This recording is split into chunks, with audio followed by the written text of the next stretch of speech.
kembali lagi di Cerita Cinta Channel. Jangan lupa like, comment, and subscribe ya. Terima kasih. Guntur duduk terdiam menatap meja makan. Dilihatnya tempe goreng beberapa potong, sambal terasi, ikan asin, tahu goreng, dan kerupuk. "Pat, kamu hanya masak ini?" "Kenapa, Mas? Apa Mas tidak suka?" tanya Padma sangat hati-hati. Sepertinya ia salah memilih menu, atau jangan-jangan Guntur belum terbiasa dengan masakan yang ia hidangkan di meja.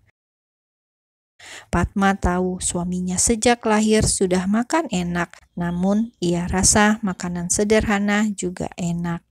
Barangkali Guntur sudah tidak pilih-pilih makanan, kan suaminya sekarang lagi di bawah. Akan tetapi sepertinya Padma melakukan kesalahan karena Guntur menatap meja makan kemudian beranjak tanpa menyentuh masakan tersebut. "Aku sudah kenyang," kata Guntur, kemudian mengambil kunci mobil yang tadi ia letakkan di meja. Pria itu memilih pergi meninggalkan meja makan. "Mas, mau kemana?" tanya Padma yang melihat suaminya mau pergi lagi padahal belum makan. "Mau keluar sebentar," kata Guntur, kemudian pergi begitu saja. Ia pergi dengan wajah masam, membuat Padma tidak enak. Padma lantas menatap meja makan yang dibiarkan Guntur. Dilihatnya menu makanan yang harusnya enak tersebut. Apa karena harganya murah, jadi masakan itu tidak cocok di lidah suaminya? Apa masakannya tidak enak? Mas Guntur bahkan belum menyentuhnya, batin Padma sendu. Sambil menggendong Kenny, Padma kemudian merapikan meja makan. Seharian ini Padma was-was menatap ponselnya. Sudah sore, Guntur belum pulang. "Pat, jangan melamun saja." Padma menoleh menatap ibunya. Ibunya kini sedang memijat kaki Kenny. Anak itu diam saja dipijat-pijat oleh neneknya, sedangkan babysitter sudah pamit pulang. Guntur sudah tidak sekaya dulu, dan Padma bisa merawat anaknya sendiri tanpa bantuan babysitter.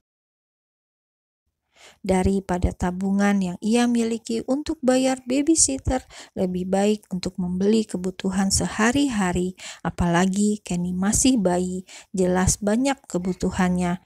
Ketika Padma sibuk merancang untuk hemat, di sisi lain Guntur malah sedang duduk di sebuah kafe. Tidak lupa sembari memesan kopi yang harganya cukup mahal hanya karena ada mereknya. Guntur sedang duduk seorang diri. Begitu ada yang datang, ia langsung menjabat tangan. Seorang pria berkemeja biru dengan sepatu mengkilap. "Tumben sekali minta ketemu," tanya teman Guntur yang merupakan kawan lama sekaligus mantan relasinya dulu. Guntur awalnya basa-basi, kemudian mengatakan apa yang ingin ia katakan. "Apa ini?" tanya pria bernama Herlambang tersebut. Ia menatap proposal yang diberikan oleh Guntur. Aneh sih, sekelas Guntur memberinya proposal. "Kamu bercanda?"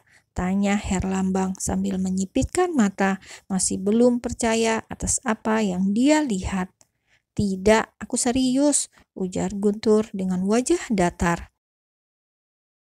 "Yang benar saja, ada apa dengan perusahaan? Jangan bercanda." Herlambang tersenyum miris, dikira Guntur bercanda.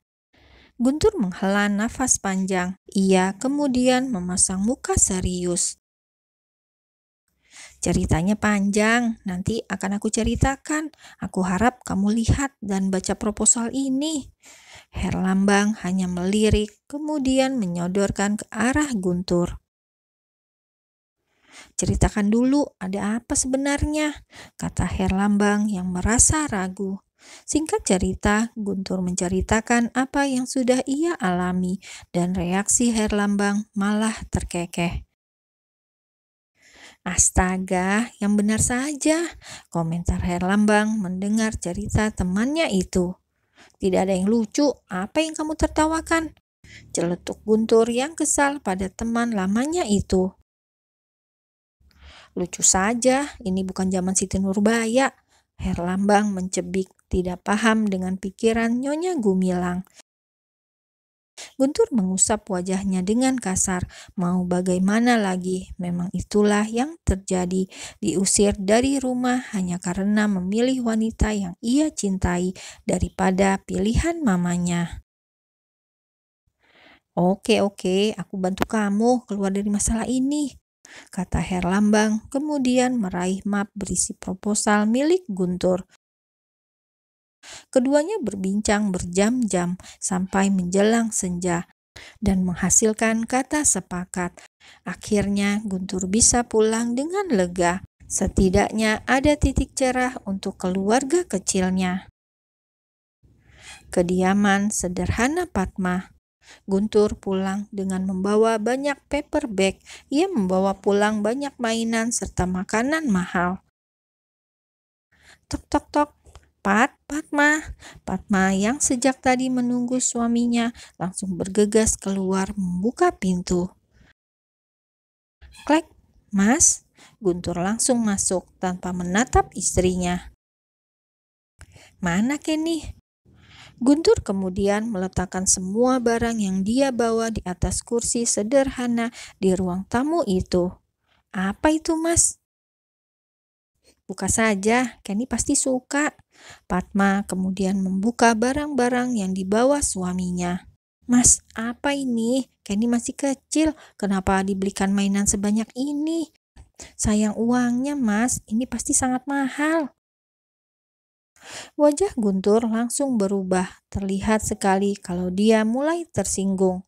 Kamu pikir aku tidak mampu membelikan mainan untuk anakku sendiri? Bukan seperti itu, Mas. Padma serba salah. Ia merasa Guntur semakin sensitif akhir-akhir ini. Sudahlah, aku capek seharian ini. Kamu siapkan makan. Aku sudah beli makanan. Siapkan saja, jangan banyak tanya. Ketus Guntur yang sudah mulai temperamen. Padma pun menurut, tidak banyak tanya lagi karena semakin banyak ia bertanya, maka akan memancing kemarahan Guntur.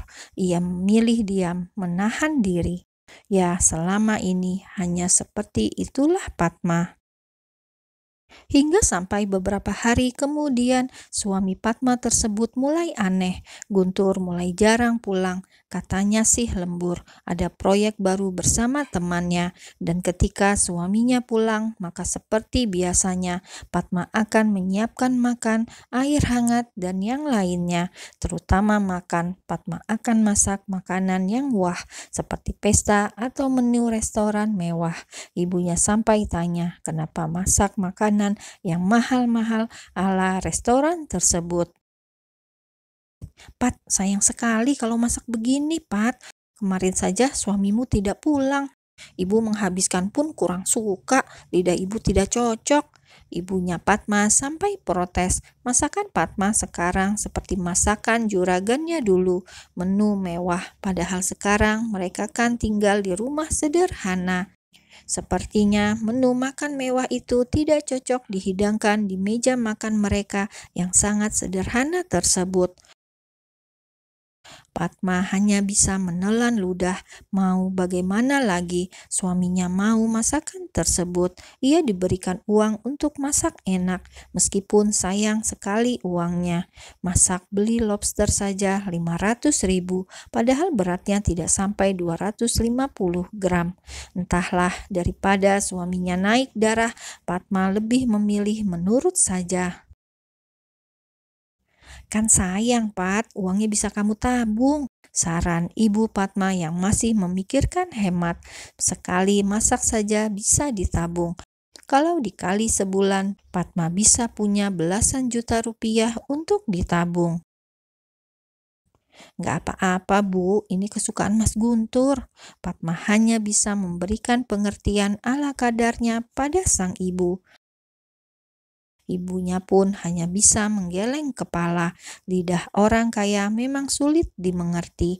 Mau makan saja harus buang-buang uang. Padahal nanti larinya tetap sama, yaitu ke kamar mandi. Sambil menahan nafas, wanita paruh baya itu menatap masakan Padma dengan tatapan nanar.